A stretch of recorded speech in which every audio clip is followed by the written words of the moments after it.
Hello everyone, my name is Aarti and you're watching HW News. Like a festering wound from the past, the border dispute between two neighbouring states of Maharashtra and Karnataka keeps cropping up from time to time. Half a century has passed since the dispute first came up, but the wait for the resolution seems endless. In the latest turn of events, the chief ministers of the two states have come to loggerheads over the matter. The Chief Minister of Karnataka has warned Maharashtra Chief Minister to not create unnecessary controversy, whereas Deputy Chief Minister of Maharashtra has gone ahead and said that the state government will try for inclusion of many bordering Marathi-speaking villages in Maharashtra. Well, both of them are from the same party. The verbal battle between party colleagues separated by their geography and their duty comes just ahead of the Supreme Court hearing. But what led to the dispute making headlines once again, and what is the background of the Maharashtra-Karnataka border dispute? Let us understand in today's video. But before that, if you're watching this video on YouTube, please make sure you subscribe to our channel, you like this video and you comment below it. If you're watching on Facebook, then please follow our page. Now you can also access our articles, videos and live TV on our app. So if you haven't already, download HW News Network app on your Android Play Store now. So first, let us understand what provoked the border debate once again. It all started with Maharashtra Chief Minister Eknath Shinde on Monday announcing that the kin of the martyrs in the struggle over border dispute between Maharashtra and Karnataka will be given pension like freedom fighters. The government is also planning to extend Mahatma Phule Jan Arogya scheme benefits to the people in this area. The state government has also appointed Higher and Technical Education Minister Chandrakant Patil and State Excise Minister Shambhuraj Desai to coordinate the process as the matter is in the Supreme Court.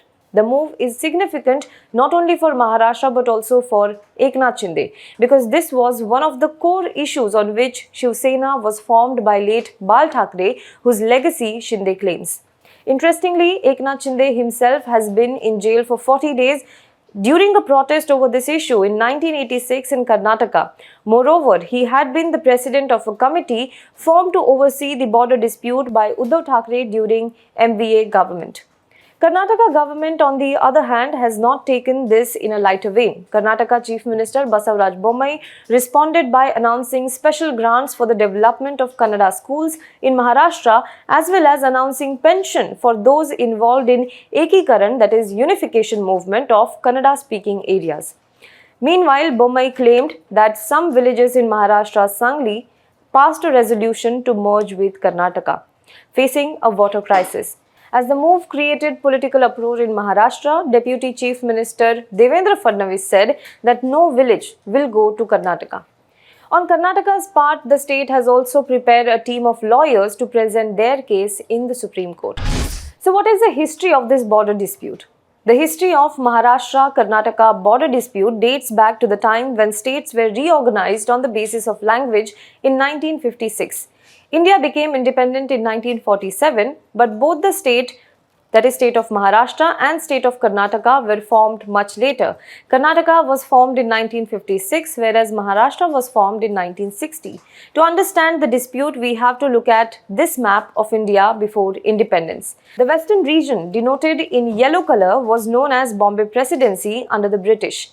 But these areas, denoted in pink, are princely states ruled by the gharanas there. For example, Kolhapur was ruled by Bhosle family and Hyderabad was ruled by a Nizam still. Bombay Presidency covered Maharashtra, parts of Gujarat and North Karnataka. Now the state of Karnataka was formed much before Maharashtra, but it was then known as the state of Mysore. It was renamed as Karnataka only in 1973. So during the state reorganization in 1956, Belgaum and the surrounding villages were included in this Mysore state. This was based on the 1881 census, according to which Belgaum at that time had more than 8,60,000 people, of which more than 5,50,000 were Kannada-speaking people, that is 64.39%, whereas 2,25,008 people were Marathi-speaking, constituting 26.04% of the total population. However, by 1950s, the region was dominated mostly by Maratha leaders who rejected the consensus data. They demanded that Belgaum and two other regions should be included in Maharashtra. Maharashtra then invoked 21(2)(b) of the State Reorganization Act and submitted a memorandum to the central government objecting to Marathi-speaking areas going to Karnataka. The state claimed over 7,000 square kilometers, including 814 villages and 3 towns, including Belgaum, Nippani and Karwar. This started the dispute between the two states. The then Chief Minister of Maharashtra and Karnataka, VP Naik and S. Nijalingappa, tried to solve this issue. During the session of the Congress General Committee held in Bhubaneswar in 1964, Pandit Jawaharlal Nehru, the then Prime Minister, held a meeting with the then Home Minister Gulzarilal Nanda along with the State Chief Ministers Vasantrao Naik and Mysore Chief Minister Nijalingappa and the then Cabinet Minister Yashwantrao Chavan, also from Maharashtra. This meeting brought hope that there would be a resolution to the issue, but the very next day, Nehru fell ill. His health then only worsened from this point onwards, and the question also remained unresolved. So, did the successive governments do nothing to sort this issue? The answer is no. In 1966, almost a decade after this dispute, a committee was formed by the central government after much pressure. This committee is known as Mahajan Committee and it was headed by former Chief Justice of the Supreme Court, Meher Chand Mahajan. He had played an important role in the merger of Jammu and Kashmir in India. The committee comprised representatives from both the states. A year later, in 1967, the committee presented its report. But the report created uproar in Maharashtra and it was rejected outright.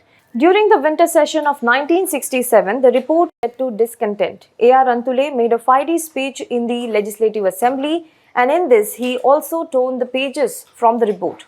The report had recommended that 247 villages and Belgaum should remain with Karnataka, while 264 villages will be part of Maharashtra. The issue was Maharashtra had originally claimed 814 villages. The dispute between the two states on this issue deepened so much that no solution was found in the meeting of the chief ministers of both the states. Subsequently, both the states remained firm on their stance, and since then the issue has become the bone of contention between the two states. In 20 years between 1960 and 1980, Maharashtra Ekikaran Samiti was formed. The region also witnessed several violent protests. So the next question is, when did the matter reach Supreme Court? It was in 2004 that the Maharashtra government moved to the Supreme Court. The Karnataka government moved its plea after the Apex Court in 2014 ordered both Maharashtra and Karnataka to submit documentary evidence to back their stand. The matter is still pending in the Supreme Court. However, Marathi-speaking population has been claiming that the Karnataka government oppressing the linguistic minority. For example, appointing Kannada-speaking administrators to Marathi schools in the region, making Kannada mandatory in administrative business and government documents, not making government documents available in Marathi, renaming Belgaum as Belgavi. The state also built a Vidhan Sudha, that is the legislature building in Belgavi, which was inaugurated in 2012 by the then President Pranab Mukherjee. From time to time, this matter keeps making it to headlines, but the timing now is very crucial. For Eknath Shinde, whose rebellion has split Shiv Sena, he wants to prove that the issue raised by party founder Bal Thackeray are still on his agenda. There are murmurs in the state of midterm elections as well. If that happens, Shinde and the BJP government may not want to be seen as anti-Marathi, whereas Basavaraj Bommai is more worried about the 2023 assembly elections in Karnataka. But what about the people living in these areas? 50 years have passed since the peak of the agitation. 3 to 4 generations later, many residents are living with this reality. The politicians, on the other hand, keep fighting the perception battle. Do let us know what you think about this in the comment box below. For more news and updates, you can log on to www.hwnews.in. Also, before I end this video, if you find this information useful, then please do consider subscribing to us. Go to our website www.hwnews.in/subscribe. There you will find multiple options. You can choose the option that suits your budget and pay us, because when you pay, you help us survive. Thank you so much. Now be the first to know about the latest updates on our new news app. Go on your Android or iOS, search for HW News Network. Download our app, choose the language you prefer to get updates in, and be up to date with the latest news.